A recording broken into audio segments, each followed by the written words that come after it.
सोनपुर नाम के एक गांव में रहने वाले हरिया की दुकान थी। पूरे गांव में सिर्फ हरिया की ही एक दुकान थी जहां पर सारी चीजें उपलब्ध थी।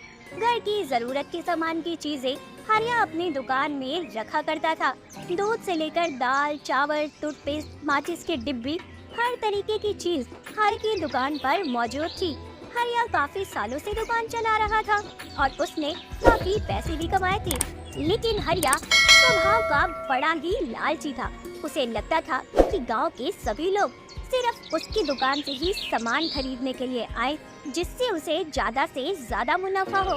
कभी कभी तो वो दूसरी दुकान में जाने वाले ग्राहक को रोककर अपनी मीठी बातों में उलझा लेता और अपना सामान उसे बेच दिया करता। ऐसे ही सावन का महीना शुरू हो जाता है और सुबह सुबह हरिया अपनी दुकान पर बैठा था। तभी वह देखता है कि एक आदमी झोले में राखी लेकर आया है।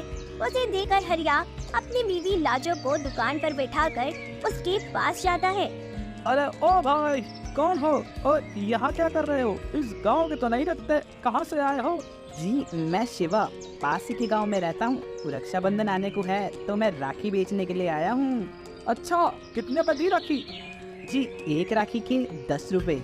अच्छा, तो फिर ऐसा करो, कितनी राखियाँ हैं तुम्हारे पास? जी, अभी तो 100 हैं। अच्छा, तो फिर एक काम कर, ये सब राखियाँ मुझे दे दो, मैं तुम्हें 1000 रुपए दे देता हूँ। आप एक साथ 100 राखी खरीद लेंगे? क्या करेंगे इतनी राखियों का? अरे तुमसे मतलब, अरे भाई मैं तो तुम्हारे फायदे की बात कर रहा हूँ। सोचो, तुम दिन भर पूरे गांव में घूमोगे तब भी ये गारंटी नहीं है कि तुम्हारी सारी राखियाँ बिक जाए। और इस गांव की औरतें, तुम जानते नहीं हो उनको, राखी देखते समय तुम्हें इतना परेशान करेंगी, तुम सोचोगे कि मैं ये कहाँ आ गया। भैया ये रंग नहीं है क्या? अरे भैया पिंक कलर है क्या? अरे भैया इसमें दे दो, उसमें दे दो। अरे तुम्हारा दिमाग खा जाएंगी। अगर तुमने मुझे राखियाँ बेच दी तो तुम इस सारे झमेले से बच जाओगे। अब तुम सोचो। आपकी बात तो सही है। ठीक है, ये लीजिए, आप सारी राखियाँ रख लीजिए। हरिया ने शिवा को पैसे दे दिए और साथ में ये भी कहा कि आगे से वो जब भी राखियाँ लेकर आए तो सीधा उससे आकर मिले।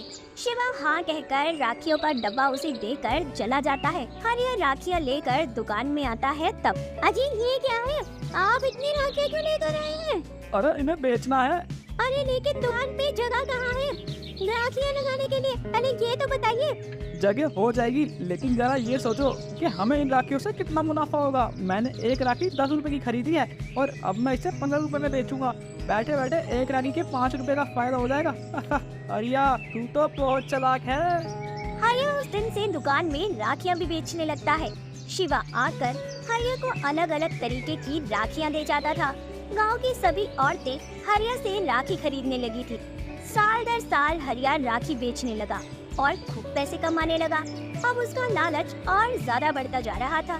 धीरे धीरे उसने राखियों के दाम भी बढ़ा दिए। गांव में दूसरा कोई राखी वाला नहीं था, इसीलिए सभी हरिया से ही राखियाँ खरीदते थे। कुछ सालों बाद उसी गांव में रहने वाली कमला के घर उसकी बेटी बात कर रही थी। कमला का घर हरिया की दुकान के सामने ही था।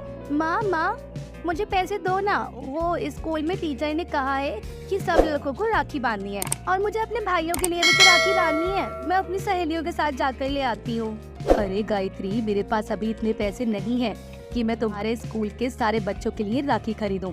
ऊपर से वो लालची हरिया, अरे उसने राखियों के दाम इतने बढ़ा रखे हैं, वो दूसरे किसी राखी वाले को गाँव में आने भी नहीं देता।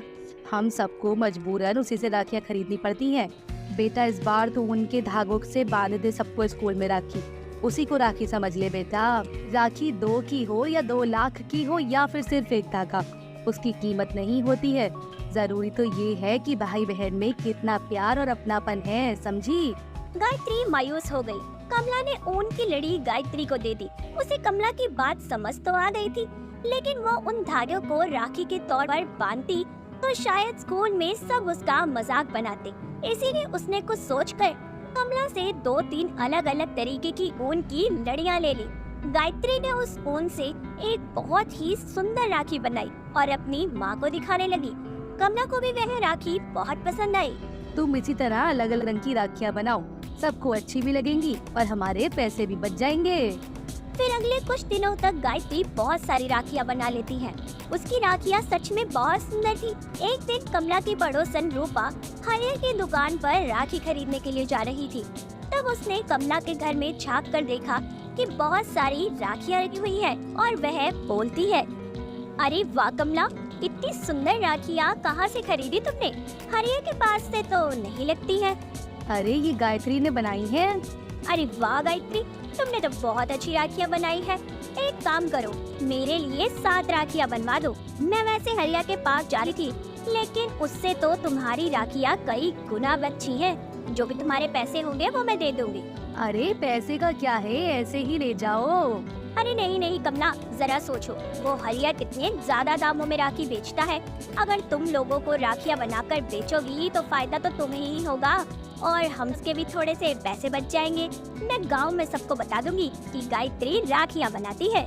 कमला की बात सुने बिना ही रूपा चली गई और रास्ते में जो कोई उसे मिलता वह सबको गायत्री के हाथों से बनी राखी के बारे में बताने लगती है। इधर हरिया अब दुकान में ज्यादा जगह न होने की वजह से अपनी दुकान के बगल में ही लकड़ी का एक छोटा सा ठेला बनाकर उस पर राखी बेचता था। उसकी पूरी दुकान रंग बिरंगी राखियों से भरी हुई थी। उसे पता था कि गांव के सारे लोग उसी से ज्यादा राखी खरीदेंगे। पूरे गांव में तो उस कमला की दुकान जलाने को कहा था मैंने। उसकी बात कमला सुन लेती है। वो समझ जाती है कि हरिया ने उसकी दुकान जलाने के लिए कहा था, लेकिन उसकी खुद की ही दुकान जल गई। अपने बेवजह के लालच के चक्कर में हरिया ने बहुत बड़ी कीमत चुकाई थी।